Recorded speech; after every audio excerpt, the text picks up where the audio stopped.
I want you to imagine an artist, like an absolute icon of their era. Oh, this is a good one. Right. So this is someone who actually graced the cover of Time magazine. They starred alongside Roger Moore in the James Bond film Octopussy. A true multi-hyphenate. Exactly. They even had the unique honor of caddying for Bob Hope, getting a personalized telegram from Ronald Reagan, and somehow, against all conventional logic, they managed to sell an astonishing 250,000 copies of a pop single. Which is wild to think about. It really is. So take a second and just picture this global superstar in your mind's eye. Got it. Good. Now, I want you to imagine that this artist is a 9-foot-tall, 30-stone, which is roughly 420 pounds grizzly bear. It literally sounds like a surrealist fever dream, but it is entirely demonstrably real. It is. Welcome to today's deep dive. We are jumping headfirst into one of the most bizarre intersections of the music industry, wildlife, and high-stakes gambling ever recorded. Yeah, it's a completely wild story. We're looking at an excerpt from music producer Kenny Denton's memoir, There Ain't No Rules in Rock and Roll. And our mission today is to explore the hidden, bizarre economics of the music industry. We're going to look at the systems that allowed a literal apex predator to achieve a hit record. And what that actually tells us about how hits are manufactured, behind closed doors. Exactly. Okay, let's unpack this, because every great, terrible idea usually starts with someone who is just desperately out of cash. Oh, absolutely. And this story perfectly illustrates the chaotic, kind of Wild West nature of the 1970s entertainment industry. Oh, it was the Wild West. It really was. It was an era before corporate consolidation sanitized everything. I mean, a completely unhinged idea was just one signature and perhaps one desperate producer away from becoming reality. And desperation is really the engine of this entire narrative. So the year's 1979, our producer Kenny is deeply immersed in projects, just dropping serious money on recording artists and product development. Spending money he doesn't necessarily have. Right. And he realizes he's barely seeing his family, so he decides to take a 3-week road trip across the USA, New York to Florida, Nashville, Memphis, which, sounds lovely. It does, yeah. But his bank overdraft had reached a height that was giving his bank manager literal vertigo. It is the classic entrepreneurial trap. Oh, 100%. You are heavily leveraged. The money is just flying out the door on investments that haven't matured yet. And instead of pulling back and auditing your finances, you double down on a massive international holiday to avoid facing the ledger. Which is exactly what he did. And he is watching his credit cards race each other to the limit every single day on this trip.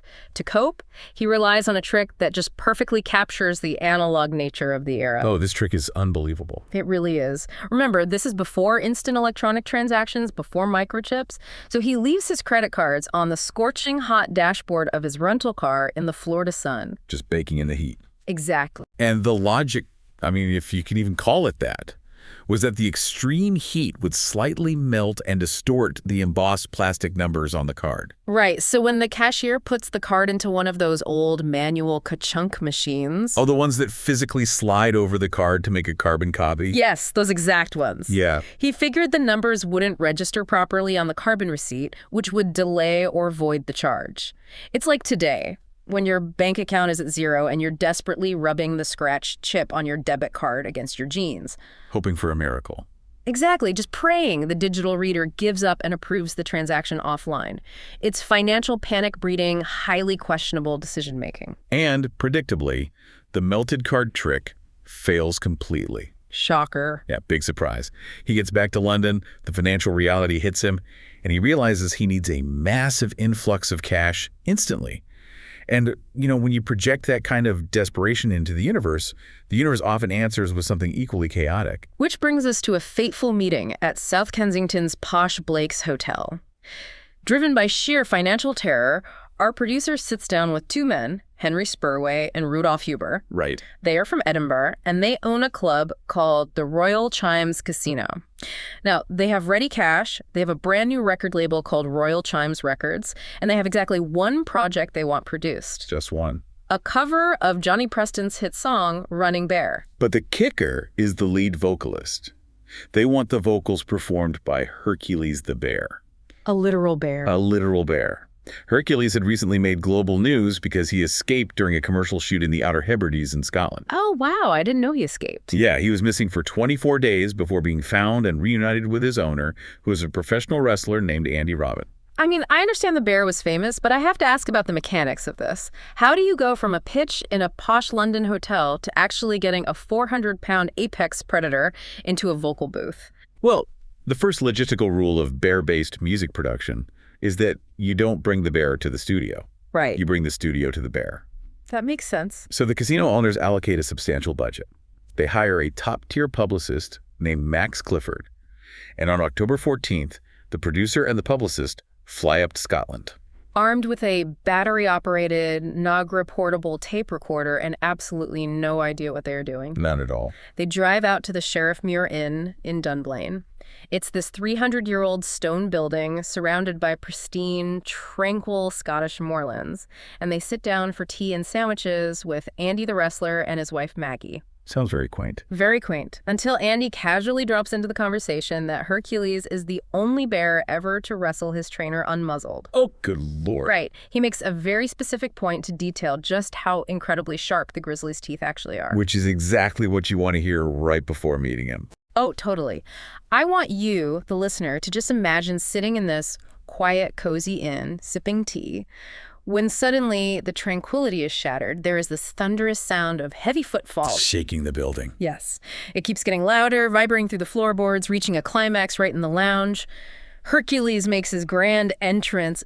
What does this terrifying beast do? This is the best part. He casually ambles over and sits down right in front of the television like a kid eagerly waiting for morning cartoons to start.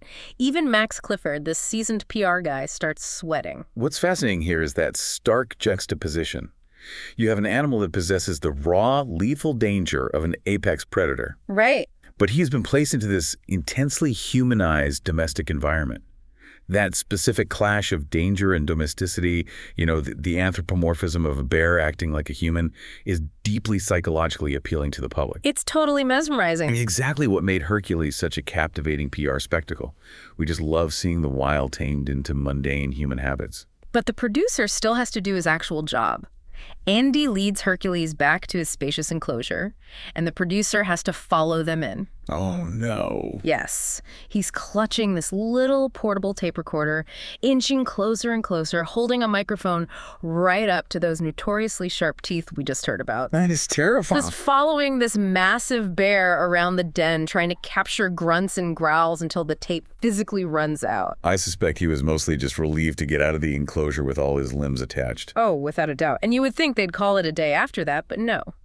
They go back into the pub, and Hercules joins them at the bar for a pint of beer. Naturally. It's a very messy affair, a Grizzly gulping down a pint, but it provides the exact visual asset they need. Because in the music industry, particularly with novelty records, the audio is totally secondary. The image is the product. Right. It's all about the hook. Exactly. Max Clifford takes that photo of Hercules drinking the pint and immediately hits the Fleet Street papers, the epicenter of the British tabloid press. Oh, they must have beaten that up. Oh, completely. The headline is basically, Bear signs record deal, celebrates with a pint. It's on the front pages the very next day. And this is where we really have to talk about the illusion of the record itself, because bear grunts on a tape do not make a pop hit. They do not. While the papers are hyping up Hercules, the actual heavy lifting of the running bear track-like, the melody, the harmonies, the part that makes it an actual song, was recorded down in London at Pi Studios. By a human. By a human, a very talented young session singer named Susie Mack. It is the classic industry magic trick. You sell the sizzle of the bear, but you hire a professional session musician to actually cook the steak. I love that analogy. So the vinyl is pressed. It's credited to Hercules and the Three Bears on the Royal Chimes label. And then Max Clifford calls with incredible news. Yeah. He has booked them a live performance on the massive hit TV program, The Russell Hardy Show. A huge deal at the time. Huge. But there is a glaring problem. Susie Mack, the session singer who actually provided the vocals, is out of the country on tour in Germany. Oh, that's a massive problem. So Max scrambles. He manages to find 3 replacement girls to stand in. But they don't arrive in the UK until Sunday evening. which leaves them exactly one day to learn the entire track before the Tuesday morning rehearsal at the PV studios. Just one day. Okay, I have to jump in and push back on the logic here. If I'm producing this, I'm pulling the plug. You'd cancel the TV spot. Absolutely. Why push forward with a live national TV spot if your actual singer is out of the country? You're relying on three strangers who learned the song yesterday, a backing track of animal grunts, and a literal bear in the studio. Why not just delay it a week? Well, because of how the 1970s media ecosystem functioned. In PR, momentum is absolutely everything. Right. If you have a photo of a bear drinking a pint in the tabloids today, you need that bear on a 3-channel television network tomorrow. If you wait a week for the session singer to get back from Germany, the public has already moved on to the next novelty. I guess that's true. The attention span is short. Exactly. You have to strike while the iron is hot, even if the hammer you're using is completely broken. And broken is putting it mildly. The producer and Max Clifford are watching these three replacement girls at the Tuesday morning rehearsal. And it is a total disaster. I can only imagine. The producer turns to Max after the song finishes, and he describes the performance as sounding like a zoo burning down. A very vivid and probably accurate description. It's amazing. Max Clifford just slowly turns to the producer and asks, "Do you have your passport with you?" Wow. Meaning, it might be time to flee the country before this actually airs to millions of people, but they don't flee. The show airs that evening. Oh, no. Russell Hardy chats with Andy the wrestler, who has Hercules right there by his side, and then the three bears deliver their rendition. And yes, it sounded exactly like a zoo burning down. But here is the secret of the novelty business, right? A catastrophic TV performance doesn't kill a novelty act. A lack of press does. Wait, really? The bad singing didn't ruin it? Not at all. Bad television is still television. People are talking about it.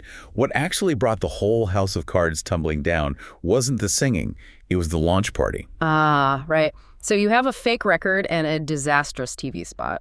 To keep the illusion alive, PR logic dictates you need a physical spectacle to distract the press. So they throw a massive launch party on November 7th at the Café de Paris in Leicester Square. A very high-profile venue. Very. Hercules arrives in his very own vibrantly adorned, air-conditioned coach. The venue is packed with celebrities and press. Everything seems to be going to plan. Until it doesn't. Right. Within one single hour of the party starting, officers from the RSPCA, the Royal Society for the Prevention of Cruelty to Animals, march in and shut the entire spectacle down. Just crash the party. Completely.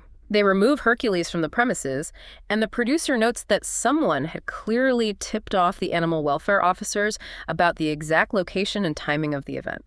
Now let's look at this through the lens of PR mechanics. Who benefits most from that exact sequence of events? Max Clifford. Exactly. Max Clifford was brought on board to generate maximum publicity. A successful, boring party gets a tiny mention on page 6. Right. But a dramatic raid by authorities shutting down a celebrity gala, that is front-page news. It's highly probable Max Clifford tipped them off himself. It's a brilliantly cynical manipulation of the press cycle. Oh, that is so cynical, but it worked flawlessly. The very next day, the story captured the front pages, but it also had real legal consequences. Which I don't think they anticipated. Probably not. On November 13th, the Daily Mirror ran this massive headline, "Hercules barred from the BBC." A vet had warned that these television appearances were breaching the Dangerous Wild Animals Act of 1976. The law catches up. Yep. Under that act, wild animals were legally restricted to performing in circuses. They couldn't be pop stars. So suddenly, the promotional avenue is completely severed. The BBC won't touch it. Legally, the project is dead in the water. And the casino owners, Henry and Rudolph, have invested a fortune into pressing these physical records. It looks like they are going to lose their shirts. It looks like a total write-off. But like the producer says in the excerpt, in life, the next phone call can change it all. And this transition is crucial because this is where the story shifts from a funny PR stunt into a masterclass on the hidden economics and shadow ledgers of the entertainment industry. Right. So the producer gets a call from Henry, the casino owner. Henry asks, "Would you be interested in selling your production percentage of the record in exchange for a one-time lump sum payment?" Which is a huge red flag or a green flag, depending on how you look at it. Yeah. It immediately signals that the casino owners have found a way to move a massive amount of these records, and they want to buy the producer out before the profits officially hit. The question is, how do you sell hundreds of thousands of copies of a novelty bear record that is legally barred from television promotion. Okay, I need you to walk me through the paper trail here because I'm genuinely confused about how this next part works legally. I'll do my best. So the casino owners have a client at their casino named Giovanni. Giovanni has run up life-altering gambling debts that he cannot cover. Right. But Giovanni is also a high-ranking lieutenant in the Unification Church. Widely known in the media at the time as the Moonies. Right, the Moonies. So the casino owners suggest a deal. The Moonies organization will purchase 250,000 copies of the Running Bear single from Royal Chimes Records at £1 per record. Yep. How does a cult buying records clear a casino debt? Walk me through the mechanics of that. Let's look at the ledger. Henry and Rudolph own the casino. Okay, yeah. But they also wholly own the record label, Royal Chimes Records. Got it. Giovanni owes Henry and Rudolph money. Giovanni doesn't have the cash personally, but he has access to the funds of the Unification Church. Okay, I think I see where this is going. By having the church purchase 250,000 physical records from Royal Chimes Records, the church effectively injects £250,000 into a company owned by Henry and Rudolph. The casino owners receive their money through the record label's revenue, and in return, they quietly forgive Giovanni's gambling debt at the casino. Here's where it gets really interesting. It is a 1970s analog version of a streaming farm, or like a form of debt restructuring that heavily flirts with money laundering. Oh, heavily flirts is putting it mildly. Right.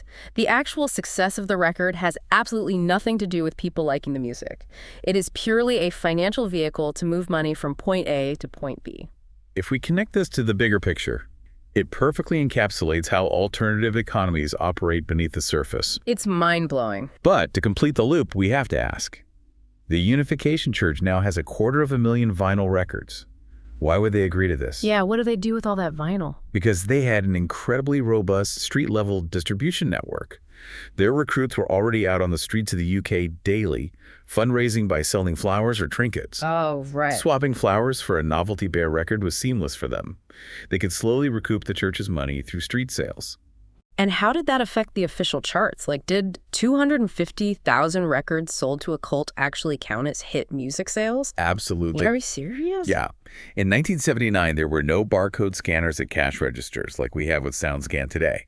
Chart positions were heavily influenced by wholesale shipping numbers and bulk purchases. Wow. If a label officially sold and shipped 250,000 units to a buyer, those were recorded as sales. The system didn't care if the buyer was a teenager at a record shop or a religious organization balancing a casino debt. It is a closed-loop economic system that simply happened to use a vinyl record of a bear grunting as its currency. Exactly. So Giovanni settles his gambling debt without severe consequences. The casino owners recoup their entire investment and yield a profit. The producer gets a cash buyout. And Hercules the Bear officially records 250,000 sales, achieving a level of commercial movement that most human musicians spend their entire lives dreaming of. That is just incredible. Let's recap this unbelievable journey. We started with a desperate producer melting a credit card to survive. A classic start. Right. That desperation led to a casino pitch, which sent him into a bear den in Scotland. We explored the psychology of PR, a disastrous TV performance, and a strategic RSPCA raid. All orchestrated perfectly. And it all culminated in a religious organization buying 250,000 novelty records just to settle a high-ranking member's gambling debt. We assume that a platinum record on the wall or a high chart position reflects organic popularity. Yeah, we always think it's merit-based. But this story proves that sometimes popularity is just a byproduct of someone creatively balancing a ledger. I want you to think about how you discover new music today, or the artists that suddenly dominate your feeds. We look at massive sales numbers and assume the public just organically loved it. But there are often bizarre, hidden machinations driving those metrics. The mechanisms change, but the strategy remains exactly the same. Exactly. Which brings us to a final thought. We just spent this deep dive laughing at the absurdity of the 1970s, a time when a 400-pound bear could become a pop star because a session singer provided the voice and a financial loophole provided the sales. Right. But think about today's digital landscape. We are currently seeing the rise of AI-generated artists and fully virtual influencers signing major label record deals. Which is a whole other kind of wild. They don't exist physically, Their voices are synthesized or provided by hidden session singers. Their streaming numbers can be manipulated by algorithmic bot farms rather than cult street teams. It's all digital smoke and mirrors. Exactly. If a grizzly bear could be manufactured into a pop star 40 years ago through financial engineering and audio masking, are today's algorithm-driven virtual pop stars really a technological breakthrough? Or are they just the 21st century version of Hercules the bear? It's the exact same illusion, just executed with code instead of a portable tape recorder. Keep questioning the hits. We'll catch you on the next deep dive.